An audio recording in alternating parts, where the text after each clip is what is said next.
On a tous peur. Et en fait, quand on évite la peur, c'est difficile de construire de la confiance. C'est pas une victoire, c'est une défaite. Construire sa confiance, c'est obtenir des petites victoires tous les jours. Et quand tu fais ça tout le temps, c'est-à-dire qu'à chaque fois que tu as peur, tu y vas, le sentiment après de confiance, il est exceptionnel. On a le droit d'avoir peur, mais on n'a pas le droit de pas avoir de courage. Sinon, on reste dans son coin et puis on construit aucune confiance et puis on fait rien dans la vie. Avec mon équipe, on a souvent une discussion à propos du potentiel et on se dit que être quelqu'un avec du potentiel, c'est pas forcément un compliment. Ça veut dire qu'il nous manque encore quelque chose pour arriver là où on veut. Les joueurs les plus talentueux, c'est souvent ceux qui réussissent pas d'ailleurs. Et en fait, les gens qui sont forgés dans la difficulté, ils deviennent beaucoup plus forts. Est-ce que c'est important d'avoir une pression pour pouvoir avancer encore plus ? Oui, la pression est indispensable. Il y a beaucoup de gens qui disent « Oh là là, c'est pas bien pour eux, ils sont jeunes. » Bah oui, mais c'est leur métier. Donc je peux être tour à tour un dictateur s'il y a besoin d'un dictateur. Si on comprend pas comment les gens réfléchissent, on est complètement à côté de la plaque tout le temps. Je pense qu'il y a beaucoup de gens qui, quand ils te regardent, ils peuvent se prendre comme un exemple de réussite. Pour toi, c'est quoi la réussite ? Il y a eu un moment où j'ai vraiment une forme de crise. Pourquoi dépressif ? Parce que je me suis retrouvé d'un coup à plus vraiment avoir d'objectifs. Est-ce qu'il y a un moment où tu te diras « Ok, Patrick, il a réussi ». Wow, tu m'attaques fort. Les gars, avant de commencer l'épisode, j'aimerais vous demander de vous abonner. C'est très important pour nous, en ce moment on est en train d'exploser. Si vous abonnez, vous ne raterez plus aucun épisode. On est encore 80% à regarder les épisodes sans être abonné. On peut réduire ce chiffre. Abonnez-vous les gars. Merci encore à ceux qui le font grâce à vous. On casse tout en ce moment. Je reprends l'épisode.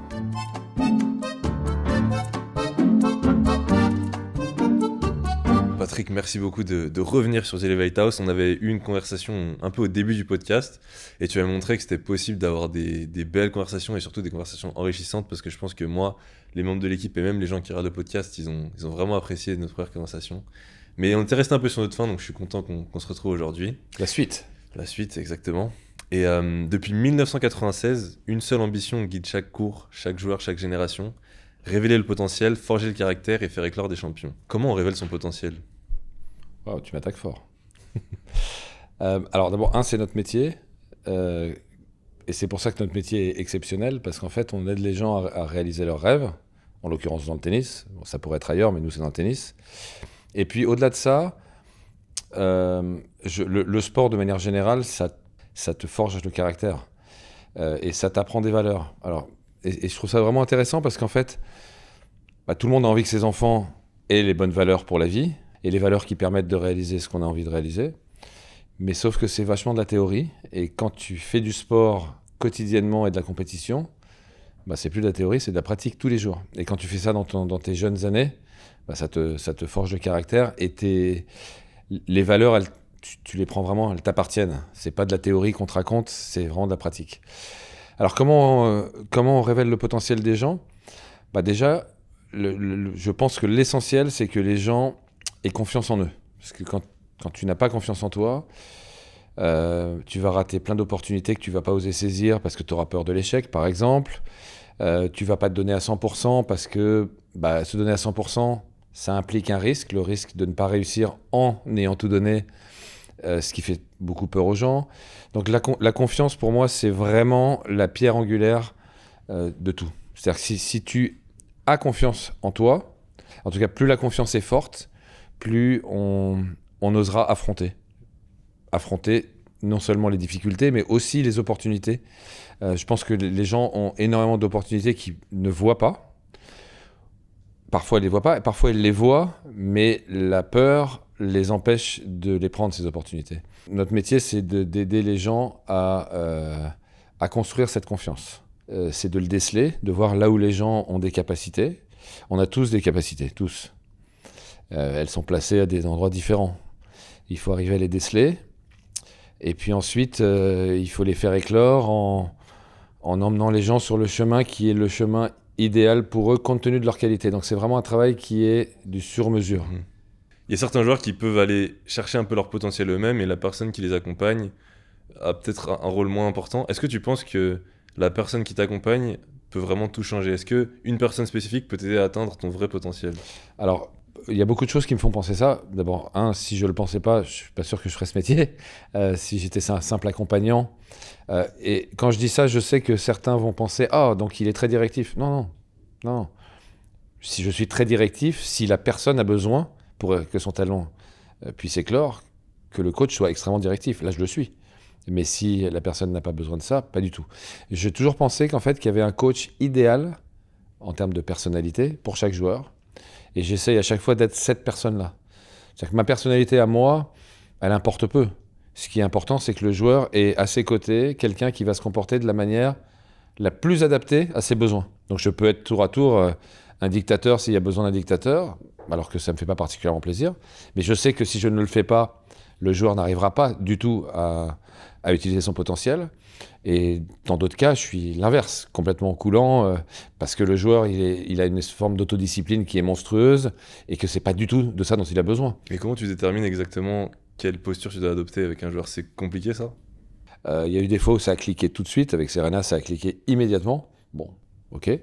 Avec d'autres, ça a pris 6 mois. Et je me souviens d'une anecdote avec une joueuse où elle était 60e mondiale, ça avait toujours été plus ou moins son classement. Et je démarre avec elle, elle a 24 ans. 6 mois après, elle est 30e, ce qui était mieux. Mais je sentais qu'elle pouvait faire vraiment beaucoup mieux que ça. Et je me souviens, elle perd au premier tour dans un tournoi, c'était à Rome, dans un Master 1000. Et puis je suis interviewé par l'équipe, le journal de l'équipe. Et puis la journaliste que je connais très bien me dit « Est-ce que tu es content des résultats ?» Je lui dis bah, « C'est mieux, mais c'est pas du tout aussi bien que ça pourrait être.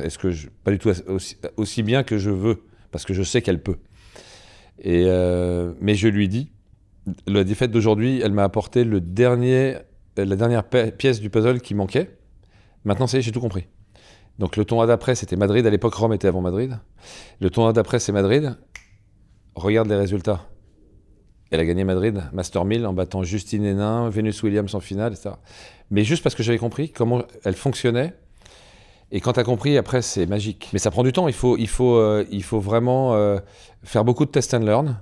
Tu vois, tu vas te comporter d'une certaine manière. Tu vas voir comment la personne réagit. Tu vas voir si c'est efficace ou pas.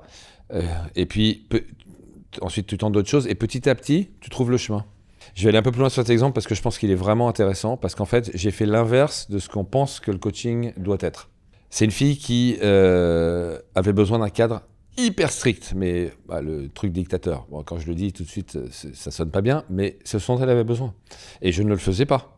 Et en fait, à partir du moment où j'ai été extrêmement dur, intransigeant, j'avais mis un cadre extrêmement strict, elle s'est sentie incroyablement bien. Incroyablement bien. Alors à côté de ça, on avait une super relation. C'est-à-dire que quand on était déjeuner, on rigolait. Mais quand c'était le travail, c'était sans pitié. Vraiment sans pitié. Et j'étais jamais positif. Parce qu'en fait, ça la tuait quand j'étais positif. À chaque fois que j'ai dit des choses positives, elle avait plus envie de travailler. Elle se disait « Ah ouais, c'est bon alors ». Et donc, elle bat Justine Henin au premier tour de Madrid. Et je lui fais la liste de tous les trucs qu'elle a mal fait pendant le match.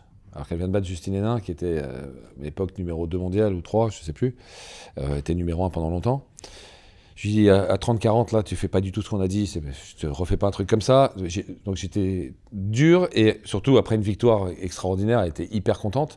Je voulais pas qu'elle s'enflamme, parce que je savais qu'elle allait se relâcher, et qu'elle allait perdre au tour d'après. Donc il fallait qu'elle sache que c'était pas assez bien, pas assez bien. Bon, elle a fini par gagner le tournoi, d'ailleurs, elle est montée 14e mondiale, en 2-3 mois, elle a battu les 5 meilleurs mondiales. Hein. Et elle veut plus travailler, bon, pour des raisons X, Y, Z, et donc j'arrête. 6 mois après, elle m'appelle et elle me dit « Ma coach ne croit pas en moi ». Et je lui dis « Pourquoi tu dis ça ?» Elle me dit « Parce que j'ai perdu et elle m'a dit que j'avais bien joué ». Donc dans sa tête, je bats Justine Henin, j'ai fait plein de trucs pas bien, ça veut dire que je suis très très forte. C'est la conclusion à laquelle elle arrive. En revanche, je perds contre une fille qui n'est pas spécialement forte et j'ai bien joué, donc je suis nul. Bon. Si on ne comprend pas comment les gens réfléchissent, les process internes qu'ils ont, on est complètement à côté de la plaque tout le temps. Et en fait, finalement, qu'est-ce qu'on fait ? C'est des clichés. Il faut être positif. Oui, dans la majorité des cas, il vaut mieux être positif. C'est sûr que pour la majorité des gens, quand on est négatif, on leur retire de la confiance. Par exemple, Serena, si j'étais un tout petit peu négatif, c'était catastrophique pour elle. Je sais que ça avait des conséquences catastrophiques. Et en revanche, il ne fallait pas non plus être bêtement positif parce qu'elle n'y croyait pas. Donc il fallait trouver des astuces pour l'être et qu'elle y croit. Par exemple, quand elle avait joué, il y avait une année, elle joue Wimbledon et je vois qu'elle va au filet un certain nombre de fois, elle rate les volets, elle perd complètement confiance dans son jeu au filet et du coup elle reste en fond de court, ce qui n'était pas très grave, mais elle n'ose même plus rentrer dans le court pour prendre les balles tôt. Donc ça affecte vraiment tout son jeu. Et je me dis, Si elle joue comme ça, elle va jamais gagner le tournoi. Et donc après un match, je lui dis, comme on fait le débrief comme ça, après match, elle est sur le vélo, on discute, et puis je lui dis, au fait, je t'ai pas dit, mais quand tu montes au filet, qu'est-ce que je suis relax? Elle me dit, pourquoi tu dis ça? Bah parce que j'ai tes stats. Quand tu montes au filet, tu gagnes 80% des points. Quand tu es en fond de cours, tu gagnes 52. Si tu veux, si que tu montes au filet, c'est une bonne nouvelle. Elle me dit, ah bon? Je croyais que j'étais nul au filet. Bah, je lui dis, je sais pas si t'es nul ou pas, mais en tout cas, je peux te donner les chiffres. Et bon, c'était pas vrai. Hein. À partir de ce moment-là, à chaque fois qu'il y a eu une balle un peu plus courte, elle est venue à l'intérieur du terrain prendre la balle tôt, et elle a marché sur tout le monde. Et les chiffres que je lui ai donnés qui étaient faux sont devenus vrais, ce qui est incroyable d'ailleurs. Juste parce que ça lui a enlevé cette espèce de peur qu'elle avait à ce moment-là. Voilà, bon, il faut sentir la personne, savoir comment lui parler. C'est pour ça que c'est passionnant d'ailleurs, parce que sinon, en fait, finalement, il y aurait une recette qu'on applique à tout le monde. Bon, et puis ça marche. Non. En fait, quand on applique une recette à tout le monde, ça marche pas. Et la chose dont tu parles beaucoup aussi, c'est l'estime de soi, la confiance en soi. Le chapitre 1 de ton livre, d'ailleurs, c'est le succès commence avec l'estime de soi. Oui. Comment on fait pour avoir confiance en soi quand on n'a encore rien accompli? C'est une très bonne question. Ben, il faut accomplir. Alors, je ne dis pas d'accomplir des choses extraordinaires, hein, mais on peut accomplir des petites choses tous les jours. Et en fait, construire sa confiance, c'est obtenir des petites victoires tous les jours. Bah, j'ai du mal à me lever le matin, bah, je vais me lever le matin. Ça m'ennuie d'aller faire de la gym le matin, bah, je vais le faire. J'ai peur de parler à machin, je vais y aller. Quand tu te couches le soir et que tu as fait ces trucs-là, t'es pas le même. Et surtout, le plus important, c'est de vaincre sa peur. Parce qu'en fait, on a tous peur de choses et d'autres. On a peur de choses différentes chacun. Mais on a tous peur. Et en fait, quand on évite la peur, c'est difficile de construire de la confiance. C'est pas une victoire, c'est une défaite. Quand j'ai peur de faire un truc, j'ai peur de parler devant 3 personnes. 3/4 des gens ont peur de parler en public. Moi, j'étais catastrophique. Non, mais c'était horrible. Je tremblais comme ça. Accepter qu'on a peur, mais il faut y aller. Et quand tu l'as fait, même si tu l'as mal fait, c'est pas grave. Tu as eu le courage de le faire. Je suis certain que tu as fait ce dont on parle là. Et je suis certain que la première fois que tu as fait un truc que tu avais peur de faire, le sentiment après de confiance, il est exceptionnel. Et quand tu fais ça tout le temps, c'est-à-dire qu'à chaque fois que tu as peur, tu y vas, c'est des victoires qui ont un goût mais extraordinaire. La confiance en soi, c'est ça. C'est pas un truc que quelqu'un va te donner. Si les gens attendent qu'on leur donne la confiance, non. Et d'ailleurs, mon métier avec les autres, c'est pas de donner de la confiance, c'est d'emmener les gens sur un chemin qui va leur permettre de construire de la confiance. C'est du travail. C'est du travail, en l'occurrence, qui est lié à du courage. On a le droit d'avoir peur, mais on n'a pas le droit de pas avoir de courage. Sinon, bah, on reste dans son coin et puis on construit aucune confiance et puis on fait rien dans la vie. Tu penses que construire sa confiance, ça passe par faire des sacrifices? Alors, je sais pas si c'est des sacrifices, c'est surtout du courage. J'ai peur de faire ça, très bonne nouvelle. Très bonne nouvelle, j'ai une occasion extraordinaire de grandir et de devenir de plus en plus confiant. Le tennis, par exemple, pour prendre mon exemple, c'est ma priorité. Donc, si je dois faire passer ça en deuxième, ou accepter de ne pas faire quelque chose pour le tennis, je le fais. C'est une forme de victoire aussi. Je pense qu'il y a beaucoup de gens qui ont du mal à comprendre les sacrifices que les meilleurs sont prêts à faire pour leur art. Pourquoi tu penses que la plupart des gens, ils comprennent pas ça? À quel point les gens peuvent aller loin dans les sacrifices pour atteindre leurs rêves? Bah, je pense qu'on voit les athlètes notamment, et tous les gens qui ont des métiers dans lesquels le succès est visible, donc les chanteurs, les acteurs, les athlètes, on voit leur réussite. On voit pas ce qu'ils ont fait pour... Il y a plein de phrases d'ailleurs qui racontent ça. Je veux le succès de machin, mais je veux pas sa souffrance. Bah oui, mais il n'y a pas de succès sans souffrance, il n'y a pas de succès sans travail, il n'y a pas de succès sans sacrifice, ça n'existe pas. Ça n'existe pas. Ça s'appelle le talent. Mais le talent ne te mènera jamais au même endroit. Il va t'amener jusqu'à un certain point qui va te faire penser « Ah bah ça va suffire », mais ça suffit pas. Il y a un moment, c'est terminé, tu tapes le mur, quoi, c'est fini. Je pensais notamment à le documentaire de Nadal qui est sorti récemment, dans lequel on le voit travailler même avec un doigt cassé, avec beaucoup de pression. On le force à dire que Federer est meilleur que lui pour qu'il ait envie de plus travailler. Est-ce que tu penses que la pression qu'on se met, elle peut être importante dans la réussite? Est-ce que c'est important d'avoir une pression pour pouvoir avancer encore plus? Oui, la pression est indispensable. Indispensable. Et d'ailleurs, quand les jeunes, très jeunes, font des tournois, qu'il y a des classements, etc., c'est beaucoup de pression. Il y a beaucoup de gens qui disent « Oh là là, c'est pas bien pour eux, ils sont jeunes ». Bah oui, mais c'est leur métier. Le métier d'athlète, c'est de la pression permanente. Et plus tu deviens fort, plus la pression est forte. Donc il faut apprendre à vivre avec, quelque part l'aimer, parce que si on n'aime pas cet état dans lequel on se sent quand on est sous pression, si on ne trouve pas une forme de plaisir, bah, ça va être un calvaire.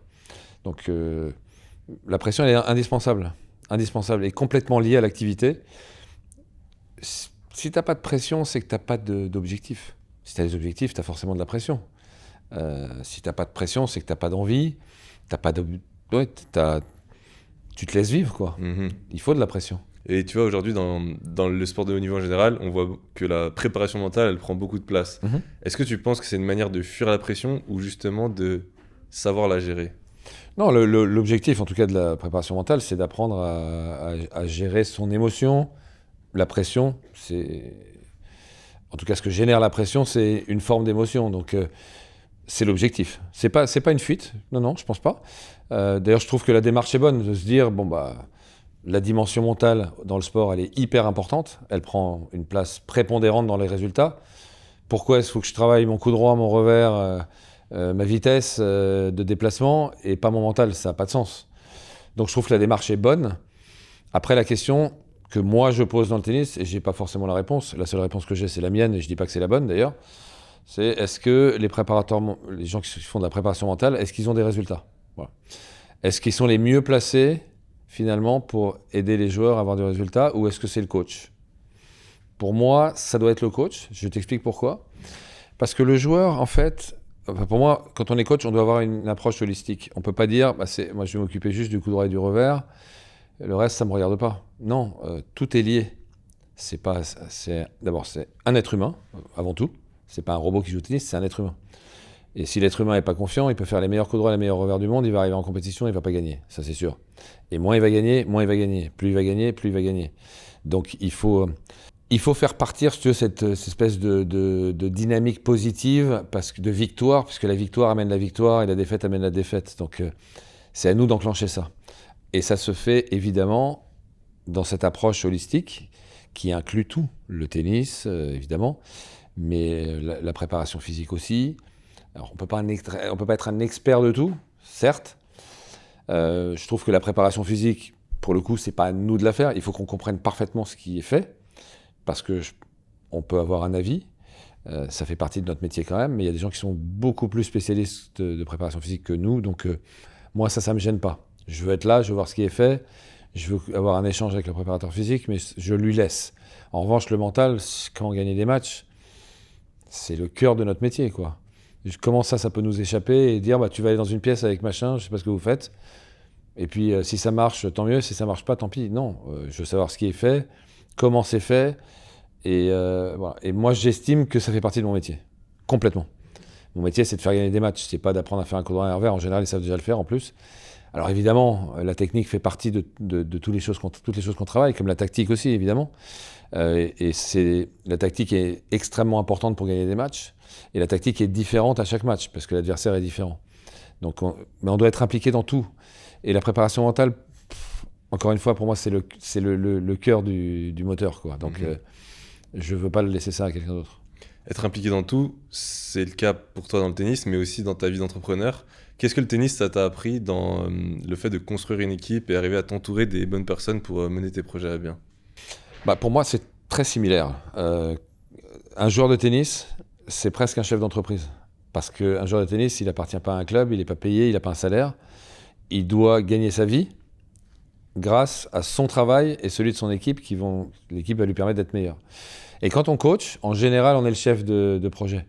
Donc, quelque part, on prend en main le projet du joueur et c'est à nous de le faire réussir avec l'équipe qu'il y a. Ou si elle n'est pas bonne, il faut peut-être la changer. Si les gens ne sont pas bien coachés dans l'équipe, il faut les coacher mieux aussi. Il ne faut pas coacher que le joueur. Il faut coacher les parents en général, ou la petite amie, ou le petit ami. Mais aussi le préparateur physique, le kiné, le préparateur mental quand il y en a un, etc. etc. Donc ça m'a appris ça. Le fait de coacher l'équipe, ça m'a appris beaucoup à coacher mes équipes dans le business. On a le même objectif, c'est de gagner. Quand on fait du business, on veut gagner aussi. On veut faire des affaires qui réussissent, qui sont complexes, parce que c'est complexe. Comme un joueur de tennis, c'est super complexe aussi. Si on ne s'intéresse pas, encore une fois, qu'à son coup droit et son revers. Parfois, tu lui apprends un truc à l'entraînement qu'il fait très très bien, et puis il arrive en match, il n'arrive pas à le faire. Donc il faut arriver à trouver une solution pour qu'il y ait une transition qui se fasse entre l'entraînement et le match. Et toi, quand tu construis ton équipe pour le business et que du coup tu veux gagner aussi, c'est quoi la chose clé que tu cherches chez les personnes pour être sûr qu'ils sont dans la même mentalité que toi? Est-ce que c'est quelque chose qu'ils savent faire ou quelque chose qu'ils sont? Non, c'est quelque chose qui sont. Parce qu'on peut tout apprendre. Après, il y a des métiers qui sont hyper techniques, donc là, il faut qu'ils sachent faire quand même. On va pas partir de zéro, c'est compliqué. Mais leur personnalité, c'est ce qui est le plus important. Et ce que j'ai dit sur les joueurs, c'est vrai pour eux aussi. Hein. Je vais avoir des gens qui sont passionnés, qui sont habités par le truc. S'ils font ça en se disant c'est bientôt le week-end, ils n'auront pas le niveau de performance que je peux attendre. Si en revanche, c'est le truc de leur vie, qui sont passionnés, qui sont à fond et qui veulent réussir pour l'équipe aussi, voilà, t'as des gens qui sont exceptionnels. Encore faut-il les coacher, parce que tout le monde a besoin de coacher, 100% des gens. Donc tu es un coach de tennis dans la vie aussi et tu es un peu pour certains d'entre eux un mentor, je pense. Mais j'aimerais bien savoir, toi, est-ce que tu as un mentor? C'est qui ton mentor? Alors, j'ai pas un mentor. J'ai un associé depuis très longtemps maintenant, quasiment 20 ans, que j'ai rencontré un jour, qui, au fur et à mesure, est devenu mon meilleur ami, et que je trouve exceptionnel. Il est bien meilleur que moi dans le business, dans plein de choses, d'ailleurs, que je lui laisse avec beaucoup de confiance, parce que je sais qu'il va le faire infiniment mieux que moi. Il y a peut-être des choses que je fais mieux que lui, mais il y a beaucoup de choses qu'il fait beaucoup mieux que moi. Et je le trouve exceptionnel. Et c'est un coach exceptionnel. Il coach les équipes, c'est fabuleux. Et un truc que j'adore chez lui, c'est quand il y a des gens qui sont vraiment mauvais, parce que ça nous est arrivé souvent de racheter des boîtes et qu'il y avait des gens qui étaient vraiment pas très performants, c'est le moins qu'on puisse dire. Il me dit non, je veux qu'ils aient leur chance. Donc je vais les coacher et je vais aller jusqu'au bout avec eux. Puis ça marche pas. Mais au moins, on aura essayé. Ça, je trouve ça monstrueux parce que il donne de son temps, alors qu'il travaille, mais à un point, des volumes de travail sont phénoménaux. Il donne son temps et sa chance à tout le monde. Je trouve ça fabuleux. Donc en plus, il a des super valeurs. Donc lui, pour moi, c'est vraiment un modèle. Et il y a un autre mec que ça va plaire à personne, mais je m'en fiche complètement. Pour moi, il n'y a pas beaucoup de gens qui m'impressionnent. J'ai du respect pour tout le monde, attention, je suis pas... Mais qui m'impressionne vraiment, Elon Musk, je trouve que c'est le plus grand génie qu'il y ait jamais eu dans l'histoire peut-être de l'humanité. Ce qu'il est en train de réaliser, c'est qu'il ait raison, qu'il ait tort, qu'on partage ses opinions ou pas, c'est même pas le sujet. Ce qu'il est en train de réaliser, et ce dans X boîtes différentes, c'est le cas de le dire d'ailleurs, dans X boîtes différentes, et ce qu'il a inventé, parce qu'il a inventé un nombre de trucs, c'est invraisemblable, il y a des choses qui paraissaient complètement irréalisables. Je trouve que, alors là, toutes les qualités qu'il faut pour arriver au plus haut niveau mondial dans le tennis, il les a toutes. Enfin, qualité physique, j'en sais rien d'ailleurs, mais non, mais tu comprends ce que je veux dire. Toutes les valeurs, elles sont incroyables. C'est-à-dire que le mec a peur de rien. Enfin, quand il a peur, il y va à 1000%. Il a un courage incroyable. Il a quand même, je sais pas si tu as vu le documentaire sur SpaceX. Le mec, il a tout. Il part de zéro, il gagne 50 milliards. Il met tout dedans jusqu'au dernier euro, jusqu'au dernier dollar. Il est prêt à se ruiner, à repartir à zéro. C'est quand même exceptionnel, quand même. C'est-à-dire, qui fait ça? Personne. Dans le documentaire, c'est fabuleux parce que toutes les fusées se plantent, les unes après les autres. Le mec, il cesse jamais d'y croire, mais pas un instant. Il descend jusqu'en bas, il sait comment même serrer l'écrou qui est en bas à droite, tellement il rentre dans le détail du détail du détail. Et dans toutes ces boîtes, c'est monstrueux. Et là, donc, la dernière fusée qui doit décoller, l'équipe sait que si elle décolle pas, il a plus un euro. Il a tout dépensé. Tout. Ces 50 milliards sont cramés. Terminé. Il les met et elle se plante. Et là, il réunit toute l'équipe et il leur dit « C'est pas grave les gars, on va y arriver. Je vais trouver de l'argent, je vais me démerder. » C'est monstrueux. Exceptionnel. Voilà. Donc lui, je le trouve hors norme. Et en fait, la personne qui dit que le mec n'est pas un génie, c'est juste parce qu'il l'aime pas, c'est de la mauvaise foi, parce que ce qu'il fait, c'est juste invraisemblable. Invraisemblable. T'as dit qu'il y a peu de gens qui t'impressionnent. Ouais. Tu viens de citer Elon Musk, mais je sais qu'il y en a d'autres qui t'impressionnent quand Bien même. sûr. On peut citer par exemple Carlos Alcaraz et Yannick Sinner qui en ce moment impressionnent tout le monde. Et il y a un peu un débat pour savoir qui est le meilleur des deux. Mais j'aimerais bien qu'on tire un peu quelque chose de ça. À ton avis, quand on regarde Sinner et Alcaraz, qu'est-ce qu'on peut apprendre d'eux et l'appliquer à notre vie quotidienne? Alors, ils sont complètement différents, ce qui est vachement intéressant. On a vraiment, un peu comme Federer, Nadal était, ou Djokovic aussi d'ailleurs, les trois étaient complètement différents.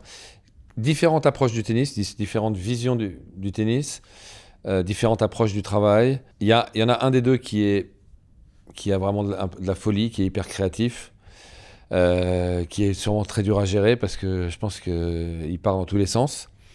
Alors, je pense que c'est un joueur qui a besoin d'être cadré beaucoup parce que sinon, il peut vite s'égarer. Il est magnifique à voir jouer parce que c'est un artiste.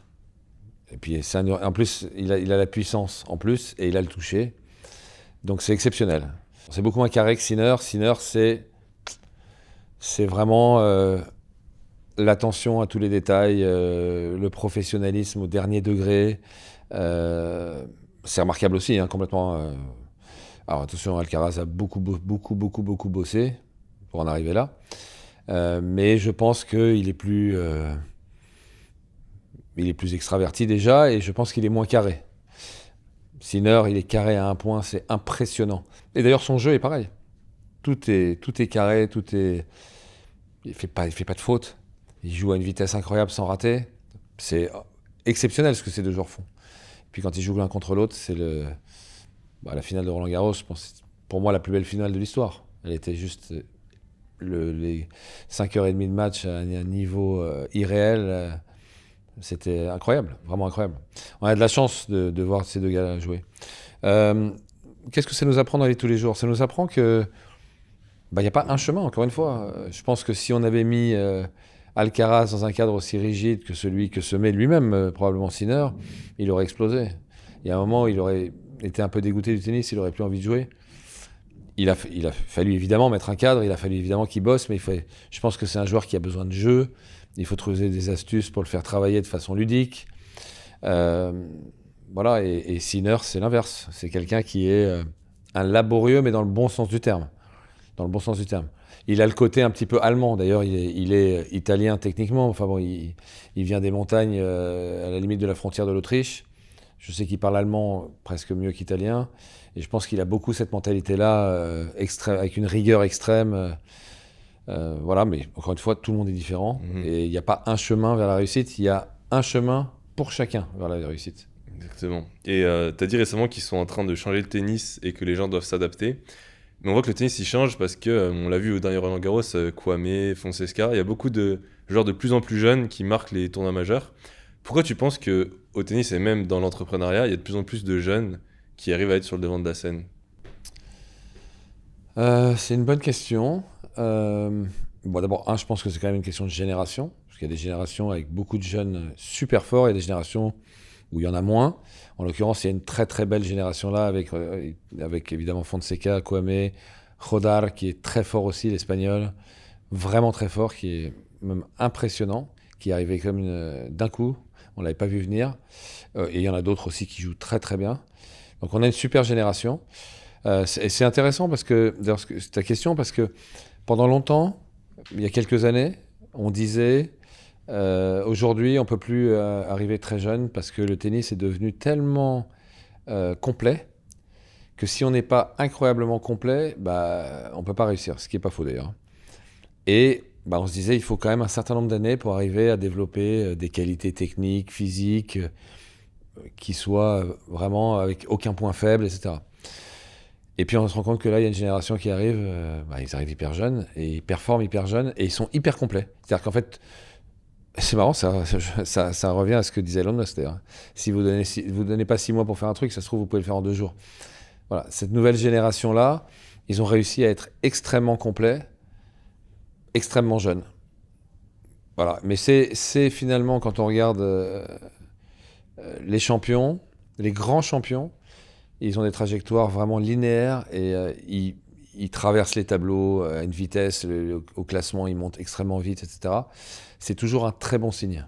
C'est un signe de quoi ? Je me suis toujours posé la question, qu'est-ce que ça nous raconte, ça ? Ça nous raconte qu'ils ont peur de personne. Parce qu'en fait, les joueurs qui respectent trop, dans le mauvais sens du terme, parce qu'il y a du bon respect et du mauvais, les joueurs qui respectent trop, les joueurs qui sont mieux classés qu'eux, par exemple, je suis 50e mondial, top 20 c'est fort, quand ils jouent un top 20 qui le respectent trop, ils gagneront jamais, ça c'est impossible. Ils peuvent faire un bon match, ils vont accrocher le gars, ça va les satisfaire. Ils vont se dire, ah, finalement, je suis pas si loin. Mais ils vont pas gagner. Les gars qui traversent tout comme ça, qui battent des gars forts dès les premières fois qu'ils les jouent, ça me fait penser à un Anglais qui s'appelle Draper d'ailleurs, qui malheureusement pour lui est tout le temps blessé, mais on en revient à ce que je disais tout à l'heure, mais c'est un gars qui a un talent de fou, enfin il est vraiment hyper fort. Et je me souviens quand il a fait UTS, qui est ma ligue de tennis à Londres, et à UTS il y avait beaucoup de top 10. Et il en jouait un en quart, et puis je le vois avant le match, et puis il me dit, bon, faut que je gagne aujourd'hui. Je dis, pourquoi il faut que tu gagnes? Il dit, si je dois être fort, ces gars-là, il faut que je les batte. Donc il faut que je gagne. Il a battu 3, il a gagné le tournoi. Mais parce que voilà, c'est toujours pareil. J'ai confiance dans ma capacité à battre ces gars-là. J'ai pas de doute, j'y vais. Ça marche pas, ça marche pas. Si ça marche pas, ça remet pas en question. Bon, j'aurais dû gagner, c'est pas grave, je gagnerai la prochaine fois. Voilà, donc ça, c'est un très très bon signal. Ces jeunes-là qui finalement se mettent pas de limites. Donc ça veut dire qu'ils ont confiance dans leur capacité à battre les gars. Je préfère un mec qui est pas lucide, qui pense que s'il joue demain Alcaraz, il va gagner, qu'un gars qui se dit oh là là, top 20 déjà, oh, c'est trop fort, c'est très fort. Voilà. Si tu devais parier sur un joueur pour les... À part les deux centaures là, si tu devais parier sur un joueur pour les 10 prochaines années, tu dirais que ça serait qui? Un jeune qui peut potentiellement être aussi bon, voire meilleur qu'eux. C'est pas facile, hein. Le niveau est tellement exceptionnel que tout le monde rêve de voir un troisième, justement. Alors, si je dois citer un nom, peut-être plutôt Rodar, que l'autre est très très fort aussi, et Kwame est très fort aussi, hein, mais Kwame est beaucoup plus jeune, donc il y a encore énormément de choses à développer. Et puis les Français, ce qui n'est pas un avantage, et donc parce qu'il n'est pas forcément dans un environnement qui va l'aider à développer ce qu'il faut sur le plan mental. Parce que notre environnement nous influence, qu'on le veuille ou pas. Je regarde toujours les gens qui sont autour des joueurs. Hein. Si c'est des guerriers, des tueurs, c'est plutôt bon signe. Si c'est des fonctionnaires, désolé pour les fonctionnaires, ça va pas marcher. Donc, bon, mais ça c'est... Après, j'espère me tromper et on verra. Peut-être que demain il sera avec des tueurs, je ne sais pas. Mais ouais, Rodar, d'abord, je trouve qu'il a des qualités de jeu hors normes, et je trouve qu'il est à fond dedans, mais à fond dedans. Je trouve que c'est vachement intéressant parce qu'il a que son père. C'est le seul joueur qui a pas de préparateur physique, pas de kiné. Il y a le père dans le box, c'est tout. Donc il y a encore la capacité de progresser énormément parce qu'il manque vraiment de ressources. Je parle pas d'argent, hein, mais de ressources autour de lui pour développer encore plein de choses. Je trouve des qualités hors normes. Voilà. Il y a un autre aspect mental que j'avais un peu remarqué chez toi qui m'a impressionné. L'année dernière, on a fait le podcast et il y avait une tempête qui menaçait le gala qui a lieu aussi ce soir. Tu avais plein de choses à gérer, mais pourtant quand tu t'es assis face à moi, directement tu es rentré dans la conversation de manière claire, de manière puissante et structurée. Et ça m'a pas mal marqué et je voulais savoir comment on fait pour rester présent quand on a beaucoup de choses sur les bras. Je me suis jamais posé la question. Et c'est marrant parce que quand j'étais gamin, j'y arrivais pas du tout. J'arrivais jamais à me concentrer. Mais jamais. En classe, catastrophique. Mon cerveau, au bout de 3 secondes, j'étais parti. Et je revenais plus jamais. Et quand je revenais, je repartais tout de suite. Je pense que c'est la passion du truc. Tu vois, si ça m'emmerde de faire le podcast, je vais pas réussir à me concentrer. Si la conversation m'intéresse, bah, tout de suite... ça s'appelle la concentration, en fait. La concentration, c'est être absorbé par l'activité de l'instant. En fait, il faut être capable de se dire, bon, bah, mes problèmes, je les mets de côté, là, je vais m'en occuper, hein, mais juste après. Là, je suis en train de faire un truc, je le fais à 100%, quand c'est fini, je ferai autre chose. Est-ce que ça passe par l'organisation ? Comment toi, tu organises ton temps déjà ? J'ai pas assez de temps de toute façon. Je pense pas que je sois très bon dans l'organisation de mon temps. Je suis très structuré pour les autres. Quand je m'occupe d'un joueur, tout est structuré, mais à la minute, je m'occupe, je vérifie que tout le monde a bien fait le truc, qu'il n'y a rien qui a été oublié. Pour moi, j'ai du mal, mais je pense que c'est pas plus mal, parce que je pense que c'est un mode de fonctionnement qui me convient bien. J'aime avoir la tête sous l'eau. Si j'ai 5 projets, je vais en faire 10. Si j'en ai 10, je vais en faire 20. Si j'en ai 20, je vais en faire 40. Et j'ai besoin à chaque instant de passer de l'un à l'autre, tac, je vais au bout d'un truc ici, poum, je repasse à autre chose. J'ai besoin de cette variété de choses qui en permanence m'animent, m'enthousiasment. Si j'ai pas d'enthousiasme, je suis mort. Il faut que j'ai de l'enthousiasme. D'ailleurs, en parlant de ça, ça m'est arrivé quelques fois qu'il y a quelques joueurs qui se comportent pas bien pendant les matchs, et qui parlent mal au coach, etc. Mais il y en a de plus en plus, malheureusement. Et il y a un joueur qui me fait ça. Et après le match, je le vois après le match et je lui dis pourquoi tu fais ça? Ah, putain, tu te rends pas compte, c'est dur émotionnellement. Je dis si, t'inquiète pas, je sais que c'est dur émotionnellement. Mais pourquoi tu t'en prends à la personne qui du matin au soir va être à 1000% pour que tu réussisses? Ça n'a pas de sens quand tu réfléchis 2 secondes. Et je lui dis écoute, ma qualité numéro 1, c'est mon enthousiasme. C'est ça qui fait que j'ai envie de me défoncer pour toi du matin au soir. Ne m'enlève pas mon enthousiasme, sinon c'est toi qui vas être dans la merde. Voilà, j'ai besoin d'enthousiasme. Donc, je crée un environnement en permanence. C'est bien se connaître aussi, ça s'appelle comme ça. Si j'avais un coach, probablement il comprendrait ce dont j'ai besoin et il m'inciterait justement à faire plein de trucs en même temps, à avoir des nouveaux projets en permanence. Là, on ouvre un tennis center tous les mois dans un endroit dans le monde. Faut que ça bouge, quoi. Si ça bouge pas, j'ai l'impression que je suis en train de mourir avant l'heure. Donc, je sais qu'on va mourir, c'est dommage parce que la vie est exceptionnelle, donc on a envie que ça dure plus longtemps, mais au moins quand on la vit, moi, en tout cas c'est ma conception de la vie, il faut la vivre à 1000%, quoi. C'est ça, et le travail du coach c'est important, mais avec mon équipe on a souvent une discussion à propos du potentiel et on se dit que être quelqu'un avec du potentiel c'est pas forcément un compliment, ça veut dire qu'il nous manque encore quelque chose pour arriver là où on veut. Et est-ce que tu penses que, parce qu'on entend beaucoup de jeunes joueurs qui ont du potentiel dans le tennis, ceux qui arrivent pas là où ils veulent arriver, est-ce que c'est par manque de talent ou est-ce que c'est par manque de courage ou de travail? Honnêtement, par manque de talent, j'ai jamais vu. Jamais. D'ailleurs, quand je vois des jeunes joueurs, c'est pas leur tennis que je regarde. Je regarde, ce qui m'intéresse, c'est leur capacité physique, parce que c'est un sport dans lequel il faut avoir une certaine morphologie. Il y a des morphologies qui ne sont pas adaptées, et donc ils vont se casser tout le temps.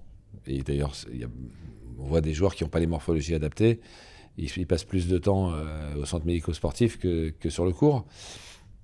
Ensuite, c'est du sport, donc c'est vrai que les gens qui naturellement ont des qualités athlétiques au-dessus de la moyenne, avec le travail, ils vont être exceptionnels à la fin.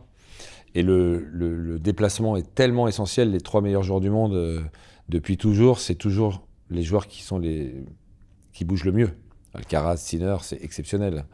Ils vont à une vitesse, ils sont jamais pris en défaut, ils sont toujours là en avance. Et puis quand on les déplace à grande vitesse sur les côtés, ils sont tellement en avance qu'ils contre-attaquent, alors que les autres sont en défense, ça change tout. Donc les qualités athlétiques, bon, peu importe. La faculté à être efficace en match, il y a des gens qui, dans les moments chauds, sont meilleurs. Ils ont ça c'est une qualité. Et évidemment, tout ça, ça s'améliore, mais toujours pareil, les gens qui ont ça naturellement vont être des compétiteurs exceptionnels. Et les meilleurs du monde, c'est des compétiteurs hors normes. Quand il y a des points importants, ils sont 10 fois meilleurs que les autres. C'est lié à la confiance en soi aussi. Et ensuite, les qualités mentales. C'est-à-dire, c'est quoi les qualités mentales? C'est à quel point j'ai confiance en moi, pas forcément dans l'absolu, mais en tout cas confiance dans ma capacité à devenir le meilleur. Il y a des gens qui y croient à un point, c'est incroyable. Après, les joueurs le disent tous, je veux être numéro 1 mondial, mais enfin, les 90%, ils y croient pas. Hein. Moi, j'ai besoin de savoir s'ils y croient vraiment et à quel point ils y croient. Le drive, c'est-à-dire à quel point c'est important pour moi. Est-ce que c'est le truc de ma vie qui va passer devant tout le reste ou pas? C'est pas toujours le cas. Et ça peut être le cas à certains moments, et puis ça change parce qu'il y a d'autres choses qui sont agréables qui arrivent. Ceux qui ont vraiment ce drive-là au fond d'eux, ça change tout. Et il y a beaucoup de clichés qui qui consistent à dire mais il faut venir d'un milieu hyper défavorisé. Non, oui, il y en a pour qui c'est le cas, mais il y a des gens qui ont des drives de fou et qui ne viennent pas de milieux défavorisés. C'est vraiment une question de caractère. Et après, il y a l'amour du jeu aussi. Les meilleurs du monde, c'est des malades de tennis, mais des malades. Serena, il n'y avait pas un soir où après avoir passé sa journée à faire du tennis, elle était sur son lit avec son ordi et elle regardait YouTube des trucs de tennis. Et puis elle regardait ce que font les autres, le tennis masculin beaucoup, parce que Elle me disait, je suis numéro 1 mondial, donc je veux des gens qui jouent mieux que moi, donc je regarde les hommes.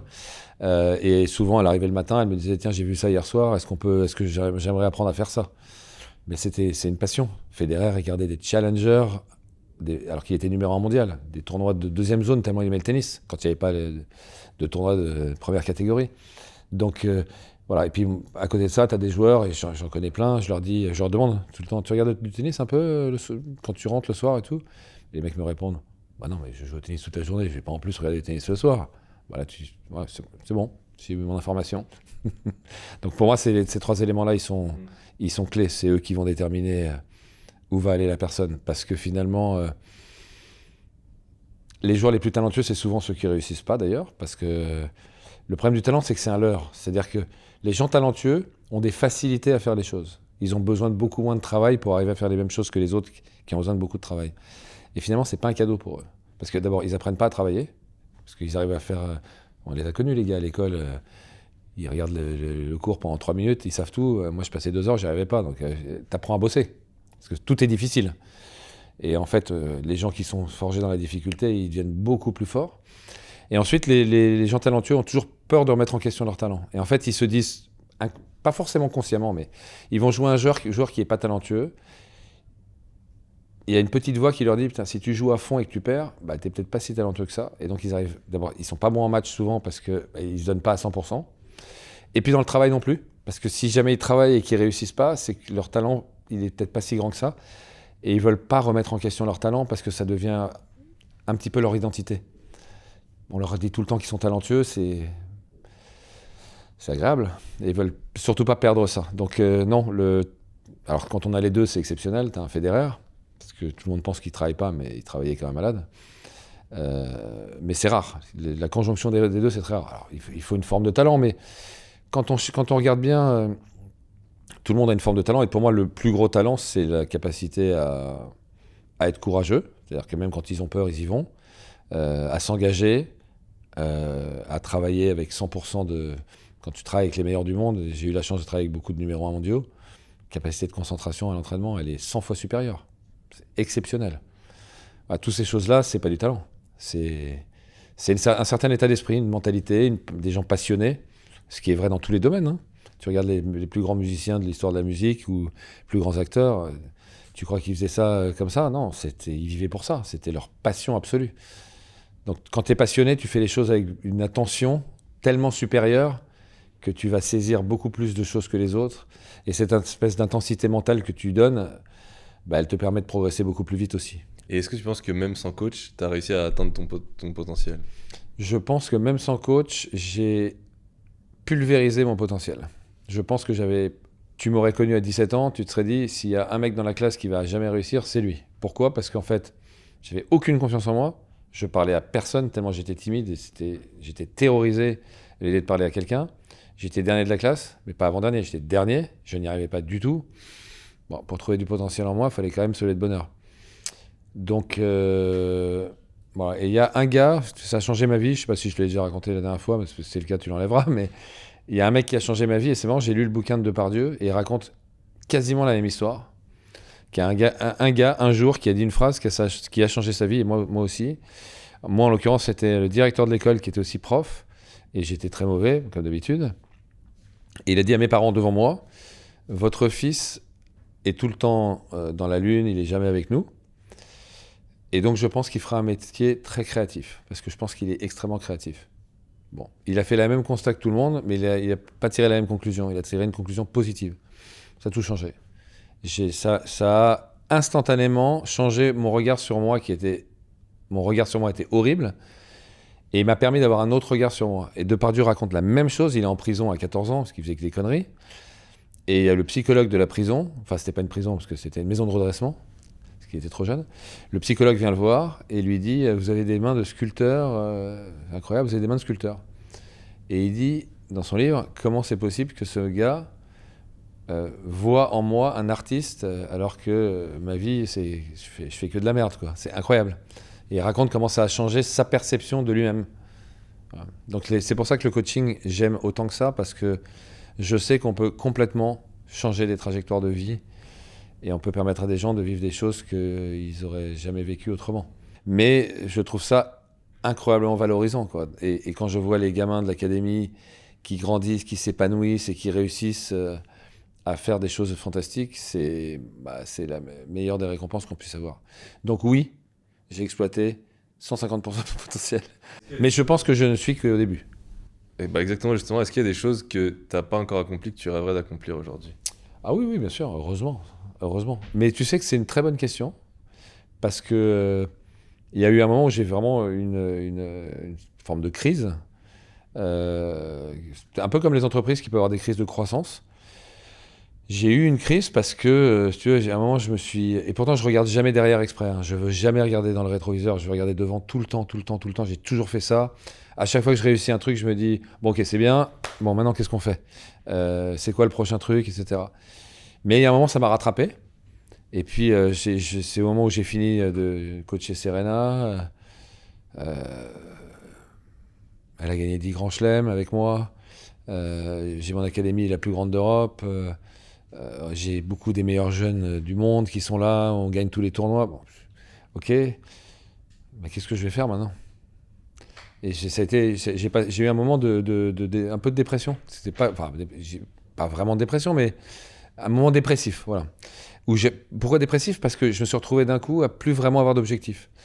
Et donc, mais j'ai compris rapidement que c'était ça mon problème. Donc, je me suis tout de suite refixé des objectifs. On a commencé à se développer international. On a ouvert des trucs partout dans le monde. J'ai développé d'autres business. J'ai créé UTS, la ligue de tennis. Et j'ai des objectifs pour UTS énormes. J'ai des objectifs pour tous mes centres partout dans le monde énormes. Je suis en train de développer d'autres activités sportives dans plusieurs pays. J'ai envie de créer un écosystème sportif unique au monde. Voilà, donc j'ai heureusement des objectifs hyper forts. Sinon pour moi, la vie, elle n'a pas de goût. Mais encore une fois, c'est très personnel. Hein.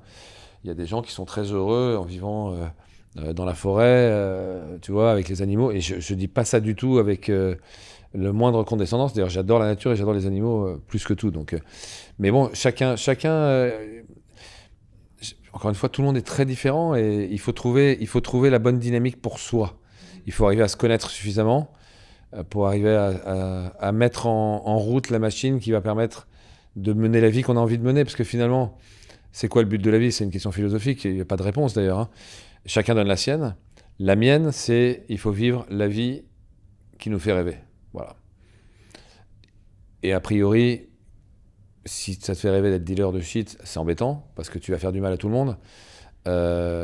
Si ta vie, en plus, ça permet à des gens de mieux vivre ou de créer des choses qui vont être utiles à plein de gens, il y a plein de manières de faire des choses positives. Ça, je te parle de business ou de coaching, mais dans plein d'autres domaines aussi. Je pense qu'il y a beaucoup de gens qui, quand ils te regardent, ils peuvent se prendre comme un exemple de réussite. Mais pour toi, c'est quoi la réussite? Est-ce qu'il y a un moment où tu te diras « Ok, Patrick, il a réussi ». C'est une très bonne question. Alors, je me dis surtout pas ça, parce que si je me dis ça, c'est pas bon pour moi, je te le dis tout de suite. Comme je te l'ai dit, moi, je suis quelqu'un, j'ai besoin toujours d'avoir des objectifs. Si j'en ai pas, je vais pas être bien. Donc, si je me dis j'ai réussi, ça va être compliqué de me trouver des objectifs. Donc, c'est pour ça que je dis, j'ai l'impression, et j'en suis convaincu, hein, que je suis au début. Dans le coaching, tennis, bon, je peux toujours faire mieux, mais ça va quand même être dur. J'ai entraîné la meilleure joueuse de tous les temps, qu'il n'était pas et qu'il est devenu au bout de 10 ans de travail avec moi. Bon, pas facile de faire mieux. Après, je peux faire autre chose dans le coaching, avec d'autres joueurs, et réussir d'autres choses, ce que j'ai l'intention de faire aussi. Mais en revanche, il y a plein de choses que j'ai pas encore réussi, que j'ai pas encore fait aussi bien que je peux le faire. Et je pense que mon objectif dans le business, il est extrêmement haut et je pense qu'on va faire des choses hors normes. Laisse-moi deviner, ça fait 40 minutes que tu regardes le podcast et t'as peut-être fait un petit oubli, t'as peut-être oublié de t'abonner. Écoute, si jamais ce podcast t'a apporté quelque chose, que t'as appris quelque chose aujourd'hui, et seulement si c'est le cas, n'hésite pas à t'abonner. Mais seulement si ça t'a apporté quelque chose et que ça t'a inspiré. Avec The Elevate House, c'est vraiment quelque chose auquel j'essaie de m'engager, de vous apprendre un maximum de choses et qu'on s'élève tous ensemble. Et n'oubliez pas, si jamais vous allez faire un petit footing ou vous avez un long trajet en voiture, on est aussi dispo sur Spotify. Comme ça, vous pouvez nous écouter plutôt que nous regarder. Si t'es arrivé jusqu'ici dans l'épisode, n'hésite pas à commenter HG. J'aimerais bien ce petit rituel pour voir qui sont les vrais fans de The Elevate House. Merci à vous les gars d'être là, on reprend avec l'épisode. Donc t'avais écrit dans le livre, je l'ai fait en français, ne dites pas aux gens comment faire les choses, Dites aux gens quoi faire et ils vous surprendront. Ouais, j'adore cette phrase. Parce que c'est du coaching. Les profs, par exemple à l'école, beaucoup de profs dans le sport aussi, pensent qu'il faut tout montrer de A à Z pour que la personne fasse la chose exactement comme c'est dans les livres. Et finalement, il n'y a pas une manière de frapper un coup droit, il y en a 1000. L'important, c'est le résultat. Et donc, je trouve ça toujours intéressant de dire, mets-moi 20 balles de suite à 180 km/h dans le coin, là. Ça se trouve, il va le faire. Et il va le faire de façon naturelle, avec ce qu'il est. Alors que si on lui montre comment faire, il va peut-être le faire de façon apprise et beaucoup moins bien. Donc les gens ont des ressources exceptionnelles. En leur demandant de faire, plutôt que qu'en leur montrant comment faire, on leur donne la chance d'aller puiser dans leurs ressources exceptionnelles. Exactement. Et tu nous as dit, si tu devais nous dire une chose, ça serait vivez la vie dont vous rêvez, c'est ça que tu m'as dit? Vivez vos rêves, et après... Vivez la vie... J'ai entendu une phrase de... C'est ça la phrase que Ardisson a dite. Il a dit, il faut vivre sa vie comme on aurait aimé la raconter, ou comme on aimerait la raconter. Voilà, il faut vivre sa vie comme on aimerait la raconter. Voilà, donc c'est exactement ça. Voilà, maintenant on sait quoi faire et on va essayer de trouver comment. Merci beaucoup Patrick, c'était trop cool de discuter avec toi. C'est un plaisir. Merci encore de nous accueillir et impatient de voir du coup, vu qu'on est qu'au début, la suite de tes projets. Merci beaucoup. Merci à toi. Voilà.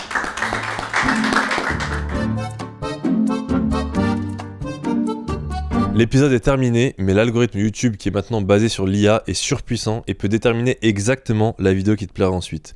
L'algorithme a décidé que c'est cette vidéo qu'il faudra que tu regardes et qu'elle te plaira à 100%. Avant d'aller la regarder, n'hésite pas à t'abonner si ce n'est pas déjà fait et on se retrouve pour le prochain épisode.